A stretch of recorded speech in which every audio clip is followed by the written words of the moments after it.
Hello and welcome back to Sean in the Shed. On the show today, we've got Kevin Eikenberry, who's joining us from Indianapolis in Indiana. And of course, the US election is on a knife edge, so it's fitting that we have an American on the show today. Welcome to the show, Kevin.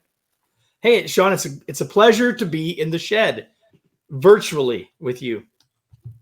No, thanks for coming on the show. And we always start out by describing where you were born, where you were educated, and how you started out in your career. So perhaps you can share that with the audience.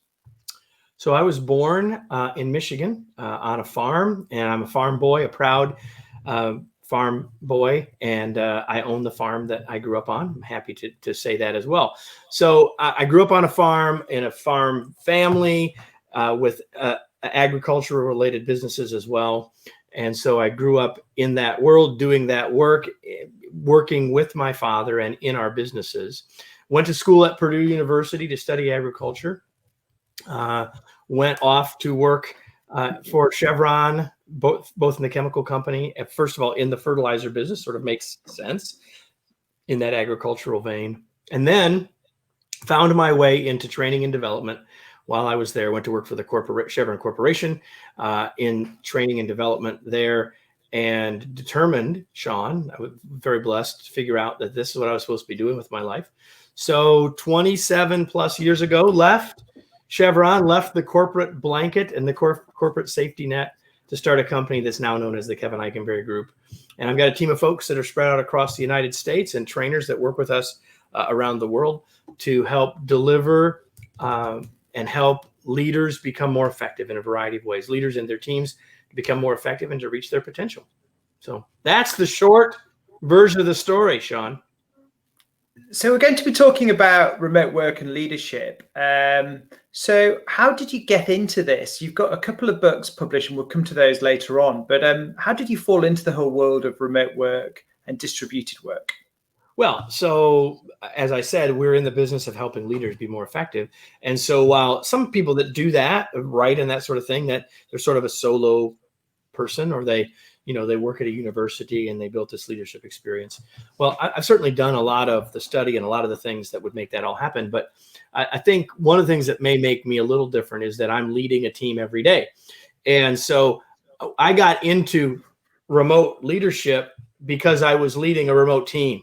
So I didn't start out saying, oh, let me go start teaching people how to lead remotely. I was leading a remote team with people spread out across the United States and said, this is something that the world needs more of. And let's bring together what we know about leadership with what we're learning about doing it remotely and hook that together. And in part, that led to the formation of the Remote Leadership Institute, which is a part of our larger business. You've also got Remarkable TV. Talk to us about that. Well, so Remarkable TV, as I was sharing with you before we started out on YouTube. It's also on our blog as well. But Remarkable TV are short episodes recorded in the studio that's right down below where I'm at right now.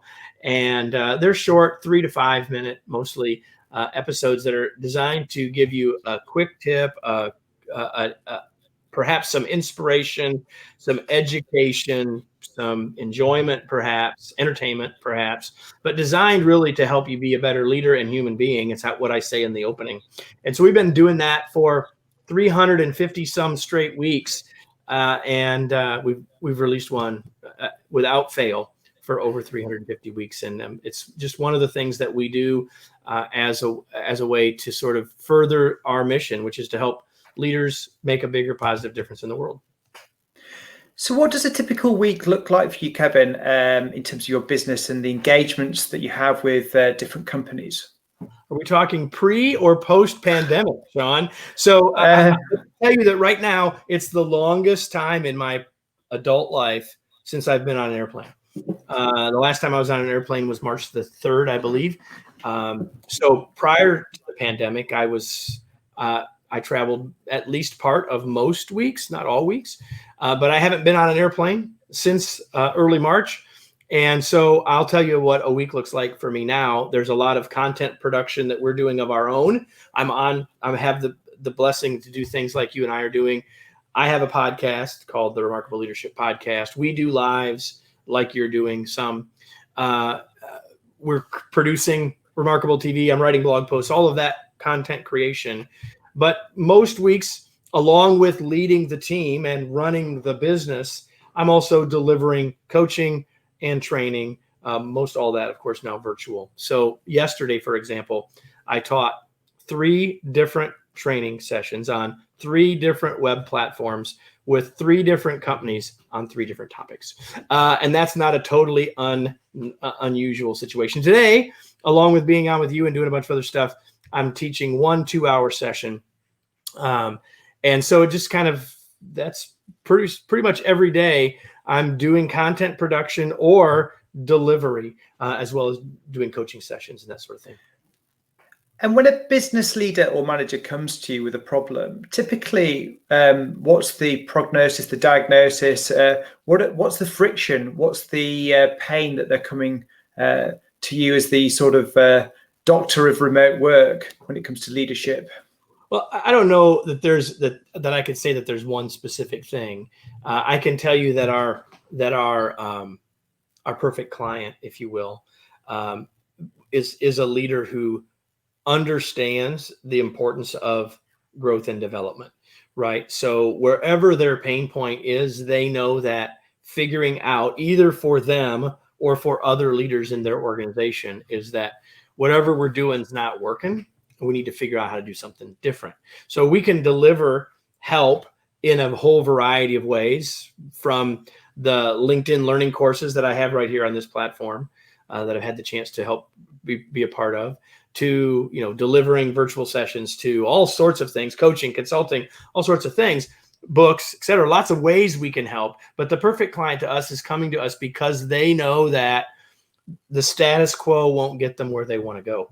And so they're looking for some sort of help in their development. And that could look like a lot of different things. In the world, a lot of those questions now, to your point, are coming from this place of, now I'm leading remotely and I'm not exactly sure what I need to do.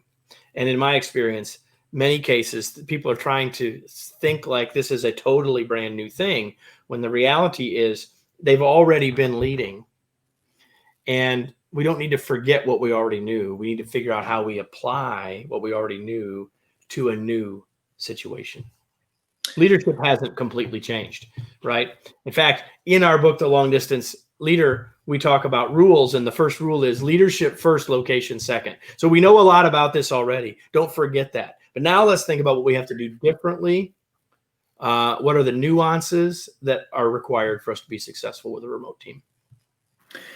If you look at the behavior of people at work, it's affected by 2 main factors. One is their environment. Clearly, that's changed. We're all working from home, and depending on the setting, you might be lucky and there's a spare room. Other less fortunate people are having to really find a small space within the household to actually get on with the work. The second is, of course, the manager. Well, the managers have been banished. They're no longer breathing down your neck, but they might be jumping on endless Zoom calls with you. So it does depend on the nature of the work. For some people, there's massive freedom because perhaps they're deep workers, that they're in the back office, they're not customer facing, so they have a little bit more freedom. For those that are customer facing, remote work, especially in a household where there's a lack of space, could be an absolute nightmare, couldn't it?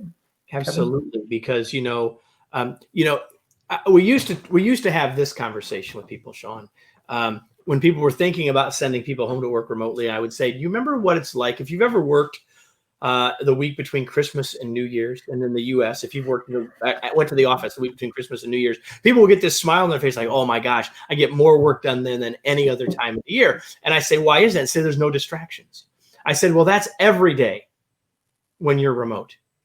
Right now, if you're customer facing, those distractions are actually the work. I understand that. Right. But what you have now are totally different distractions.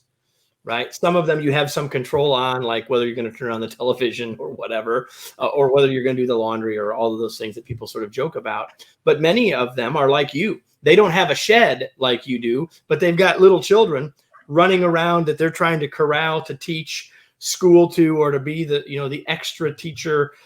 They've got a spouse who's also working and they're taking calls across behind them, a member of my team is married to my son, and my son is now working remotely. He's behind her, right? And so they're both. I was on a Zoom one-on-one with her yesterday, and I could hear Parker in the background talking too. That wasn't a problem for me, but that's a challenge for her. Neither of them are on the phone or talking all day long, but those are challenges, and we're going to have to continue to work to figure out how to deal with them for sure. If you just joined us, you're watching Sean in the Shed, and on the show today we've got Kevin Eikenberry, who is a remote work leader and author, joining us from Indianapolis in Indiana, USA. So if you've got friends, family, and others that might be interested in this video, do tag them in the comment stream, and you can hashtag share Sean in the Shed on social media. We are looking for future guests to the show, so if you're interested, do direct message me here on LinkedIn. But the question that myself and Kevin would like to ask you, the audience, today is, what is your biggest challenge in working or leading remotely? If you've got questions, answers, or opinion, do fill that into the comment stream below. And let's fire that question back now to Kevin.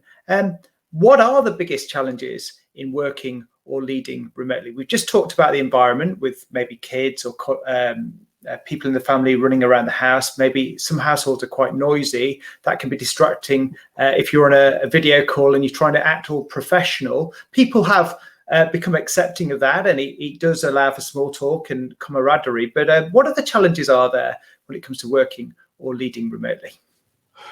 Well, I got lots of them. I know you're going to get some that are going to come in from folks. But let me just say one other thing while we're sort of waiting for people to share that relates back to the environment. So the obvious one is that we're now working in a separate place from our team members. But the second, from our colleagues.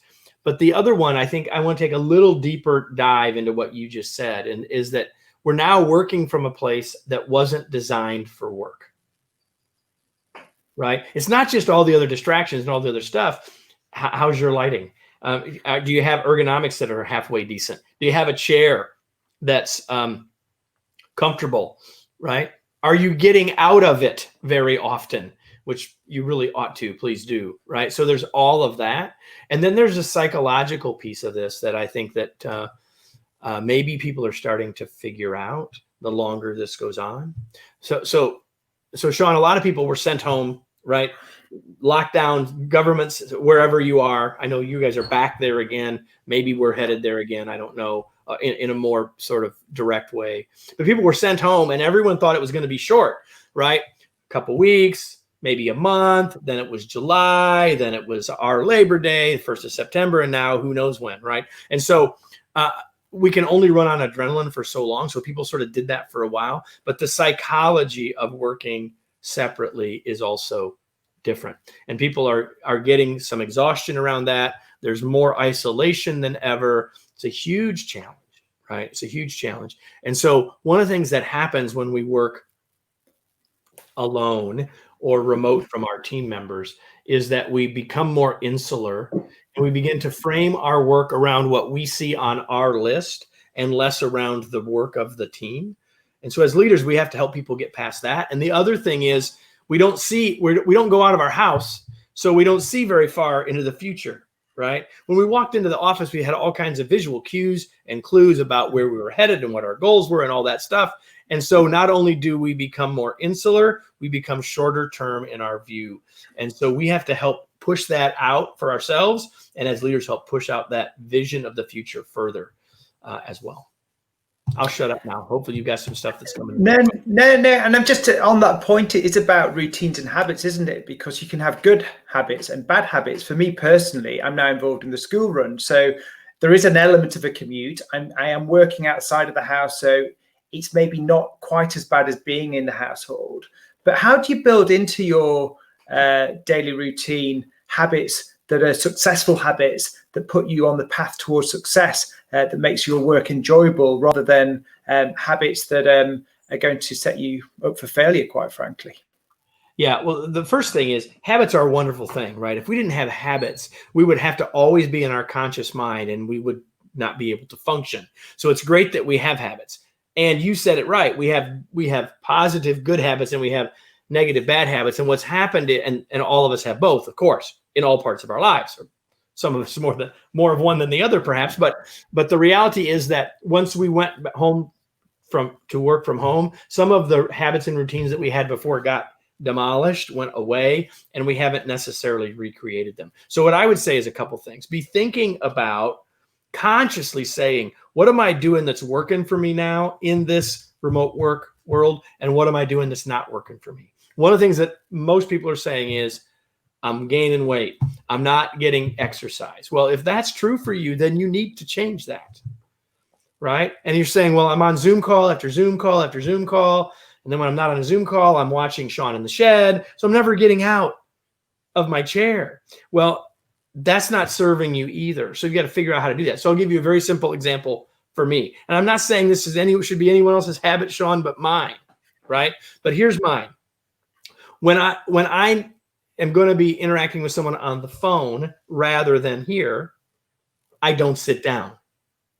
Now, I don't have a stand-up desk. I haven't bought something to do that. I'm not confident how good I'd be. I'm not the world's fastest typist to start with. So I haven't chosen that. Maybe I should. But here's one of the things I have chosen. When I get on the phone, I do not sit down. I walk around. Now, I'm like you. I'm not in my house. I'm in our office house. We call it Remarkable House. But it is away from my physical home. No one else is here most every day but me. But so when I'm on the phone, I'm walking, usually inside of this house, sometimes outside, depending on the call, depending on the weather and other things. But that's a way for me to make sure that I'm not stationary, right? I have a lot on my calendar every day, and oftentimes I move from one thing to the next. But I consciously try to put some things on. While I'm a huge believer in the webcam, and we ought to be using the webcams a lot, I'm a big believer in, if I'm on the phone, one of my habits is I'm standing / walking. It's a thing that made. The reason I share it is that I made a conscious choice for what I think were good reasons, as one way to get over some of the issues of being stationary, of sitting, of not getting up. And of course, once you're up, then you're more likely to maybe do something else that you might do instead of just staying at the computer and just staying with it. So for some people, it's a lonely place because they might be young professionals. They've got their own flat and they're working and living by themselves. That's a problem. In other scenarios, you might have a young family where there's children and there's tension between the blurring of the lines between work and family life. So what happens? What would your advice be? And this is probably a bit of a tricky question to ask, but if you've got pressure from your partner or your spouse, your wife, to ask you to do an errand for the family, and then on the other hand, you've got your boss asking for an urgent deadline to be hit, how do you trade off those two competing priorities? Well, I don't want to lose that, but I want to say something else about what you just said, which is super important. So if you're here as a leader, I hope that you understand the situation that every one of your team members is in, because we're all experiencing this pandemic, but we're all experiencing it differently. To that person that's living in their flat alone, or in their apartment, or if they're in the US alone, that's a very different situation than being with other people in a family, with a spouse or a partner or significant other who's also trying to work in the house. All of those things. Do you understand and know how different everyone on your team is experiencing that? I think you make a really important point just there. I call this the age of empathy, because we have to really understand that. But now specifically to your point, my wife is saying, can you just go pick up the cleaning? Well, no, I need to work. Right. So I would say a couple things. One is perhaps your work allows you to be more flexible. And so don't dismiss that out of hand as to say, no, I'm working. That's the first thing I would say. Maybe there's good in that shifting around. And that's got to be done in the context of the work. And you need to be having a conversation with your boss about that. Now we can turn this around. If you're the boss, you should be talking to your team members about what you expect and what's okay and what's not okay, right? If, as the boss, for me, as long as my team members are getting the things done that need to be accomplished, if they're hitting their milestones, if they're meeting their timelines, then I really don't care if they go take a walk in the middle of the day with their spouse or go get their mail. Like, I don't care. I believe that that's a value for them to have that flexibility, but maybe that can't always be the case. So I would say, if you're that person and you're dealing with that struggle between the requests of the boss and the requests of the other boss, then I would say that you need to really work to have clearer expectations with both of them about when am I working, when am I not, and how to, and so what the answer to that is will depend on your situation, your relationships, and your boss, and the nature of your work. But if you don't set some clear boundaries and expectations, you're going to feel that tension every single time. And so setting some clear expectations around that will make all the difference. I have a member of my team, for example, who has worked remote as long as she's been on our team, 7-8 years. And there were certain rhythms that she had when her kids were going to school, but when her kids were suddenly in the house, doing Zoom themselves, then the nature of her day changed. We talked about it. I knew that. It used to be that 3 p.m. was a great time for us to maybe have a quick 5 or 10 minute one-on-one or solve a problem or whatever. But now I know that 3 o'clock is not a good time for Adrian. So we adjusted. Right. But that's all happened. I didn't get frustrated about it. I didn't get upset about it. I worked to understand it. She's the one that brought it up and said, hey, the rhythm's going to have to shift a little bit here. Fine. Just as long as we all know. That's the key. One of the challenges is when we went to the office, there'd be the water cooler conversations where you bump into somebody in the corridor and you do the small talk, you build relationships up. And you get to know a person outside their work life and just understand the broader picture. That's now gone. How can you recreate that within a remote setting, given your experience, Kevin? How are companies approaching that particular challenge? That's a super important question, Sean. I'm glad that you asked. So first of all, there are some things that we can do structurally. First of all, there will not be as much informal, incidental, accidental communication. There just won't be. Won't happen, right? But there are some things that we can do to counteract it a bit. So the instant messaging tool that we use is Slack. If you might use Slack, you might use Yammer, you might use Microsoft Teams. Doesn't matter. All of the tools have some way to have a channel or a group or something. In Slack, it's called a channel. We have a channel that's literally called Water Cooler. And it's designed, literally, that's what it's called. If I were a little quicker, I would have shared my screen and showed it to you all. But here's the Water Cooler channel. No work. People talking a little smack about their favorite sporting team now that we have sports again. People sharing pictures of their dog. People talking about what they did on the weekend. People sharing this, that, or the next thing. Just like would happen in the hallway or at the water cooler. That's what that channel's for. We have another channel called General that's for sort of general work-related stuff. But people know what goes in which channel. And people know that if it's in the water cooler, they don't have to go look at it instantly. But people engage with each other. They share a GIF, right? There's virtual laughter, and it replaces. Is it the same? No. Does it help? Yes. 3 more things. Number one, when you have a meeting in the pre-pandemic world, when you walked into the conference room, when people walked in before the actual meeting time, people did what? They chatted. But what happens now is the Zoom call starts at 10 o'clock. Someone, probably the leader, starts the meeting at exactly 10 o'clock or 2 minutes late, and there's no time for any of that. So start the meeting early. Let anyone open the Zoom call. Let it start at 5 till so that anyone can open it and the chatting can happen naturally like it would have before. So when can we recreate some of those things, even though we can't have it be quite the same? People used to walk into people's office and have bring in their tea, bring in their PG tips. That's between Sean and I here. And just chat for 3 or 4 minutes. Why can't we still do that? Why can't we go in the water cooler and say, hey, who's got 5 minutes to just catch up? And then turn on your webcams and have a cup of coffee together for a couple of minutes. Why can't we do that? Well, people won't do it if they don't think they're allowed. If you as the leader don't say it's okay, they won't. And they might not even have thought about it. right? You can gather your team together to have a meal together. We have done virtual lunches / breakfasts based on where people were time zone wise.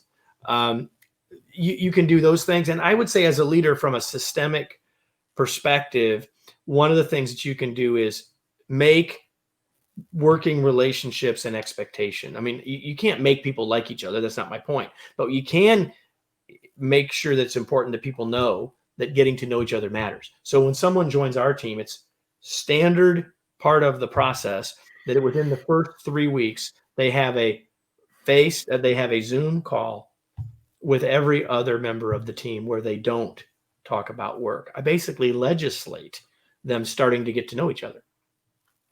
And we encourage leaders to do that every day all around the world. And when you're working remotely, or even if you're in the office, there's always going to be that friction between the manager who prefers 30-minute, meetings, 1-hour meetings, and then those knowledge workers, those creatives that prefer the deep work. So how can remote workers avoid the interruptions? There's obviously the family life, but then there's other interruptions where people are virtually tapping you on the shoulder whilst you're trying to actually execute on an important project. How do you, from an etiquette perspective, sort of push back at people or zone out your time, your schedule, to minimize those interruptions? Well, it's using the schedule or the calendar more effectively. So my advice there is that if you need to be working on a project, doing deep work, you've used the Cal Newport word a couple of times now. If you need to be working on a project and you need to not be interrupted, then you need to block it on your calendar and you need to hold it sacred, and you need to let everybody else know, not right now, right? So anyone on my team, anytime they say, hey, I'm going to be heads down for the next 2 hours, I'm not going to be responding to emails, I'm not going to be responding here on Slack. If there's really a fire, text me, or whatever their thing is, right? That's what most of my team would say, because they're not going to be looking at those other normal channels, right? Most of the time on our team, people don't just call. They send a note and say, hey, I'd like to, even me as a leader, I'll send a note to someone and say, hey, I'd really like to chat today. When's a good time? I've got these 3 or 4 windows. When would you like to do it? So I'm trying to allow all of us to manage our time better rather than just usurping by bopping in.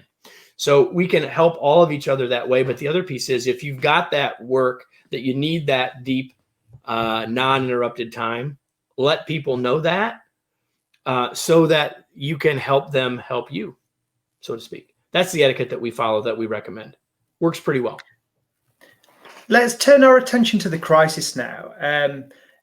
Because of the virus causing... We're not talking about the election. I think we'll focus on coronavirus, but more and more businesses now will be getting members of staff that are becoming ill with the virus. If you look at Ajax Amsterdam, the football team, a large proportion of their squad have got the virus, and now that's disrupting the football fixture. So how do you manage change when the virus is wreaking havoc and within a remote setting? How do you cover for people when you don't always know what they're doing? I mean, is documentation a lot more important when it comes to remote work, I guess? Well, I think that I don't know that this is any new thing for remote versus before, but we probably need to have some standard operating procedures. We probably need to have some things so that we have people that are ready and able to back up other people. Do people know where critical documents are? I just think that's good management practice. And so if you don't have those things, now's a good time to work on them. And you may have some members of your team that have a little more time now, because some of their work is definitely different since they're not, in the office. And so I think that that's just good sort of standard baseline fundamental blocking and tackling, if you will, to make sure that we have those things. And if you don't have those, now's a good time. This may be being a reason, a little forethought as to why you want to do that. I think too, though, beyond that starting point, make sure that you as a leader or that even as a team member, that you sort of know how people are doing, right? There's, in the US, we have what's called HIPAA, where you're not you're not supposed to tell others about, people's health situations and all that. And so I'm not asking anyone to overstep any regulations or company expectations. But to the degree that you can, you want to make sure that everyone knows what's going on. If people are ill, if people or whatever, so that or members of their family are, so that people will start to step up and say, how can I help? What can I do? I would encourage you to think about those things as well. So just a couple of things that come to mind immediately, Sean. As we come towards the end of the show, I ask all guests to give their top 3 tips for getting through the crisis. It's both a health crisis and an economic crisis at the moment. Kevin, what would your top 3 tips be for getting through the next 3 to 6 months for business leaders, owners, and managers listening to the show? Number 1, focus on what you control. There's a whole lot of stuff that you can't. So what can I do? What choices? What can we control? What we do, what we say, what we think, how we feel, and what we choose.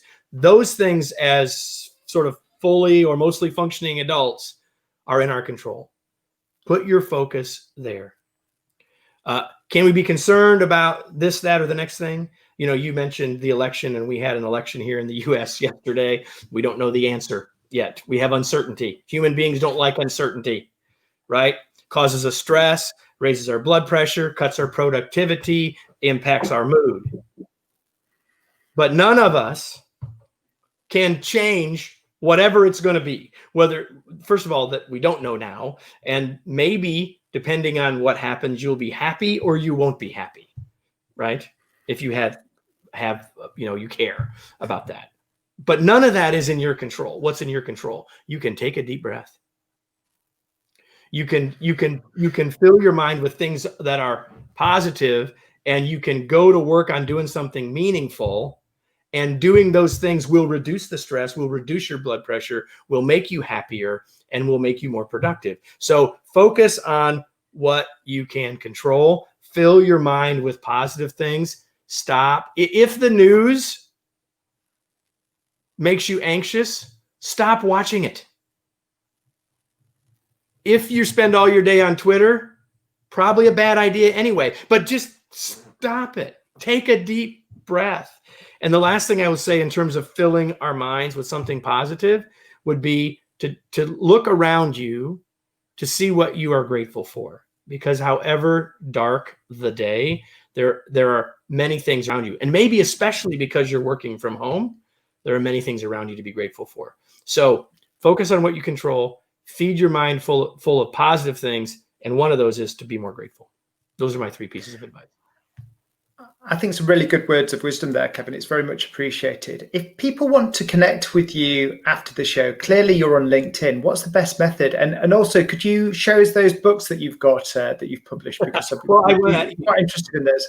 Yeah. So first of all, feel free to connect with me on LinkedIn. I'd love to have you do that. Let me know that this is how you found me. And if you do, I tell you what, if you say, hey, I saw you on with Sean and Sean in the Shed, and you tell me that, I'm going to pick somebody from that, the people that do that and connect with me in the next couple of days, and I'm going to send you a copy of The Long Distance Leader. This is our last book, The Long Distance Leader. You can go to Amazon or wherever to get it. Go to longdistanceleaderbook.com to learn more, some free stuff there.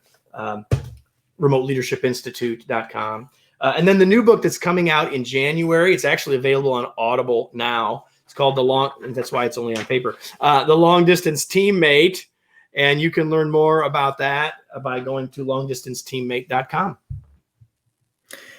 It's been really good talking about remote work and leadership. I think we're all on a bit of a learning journey. You've been doing this a bit longer than most of us. So it's just been good you sharing those insights and those stories, Kevin, and very much appreciated.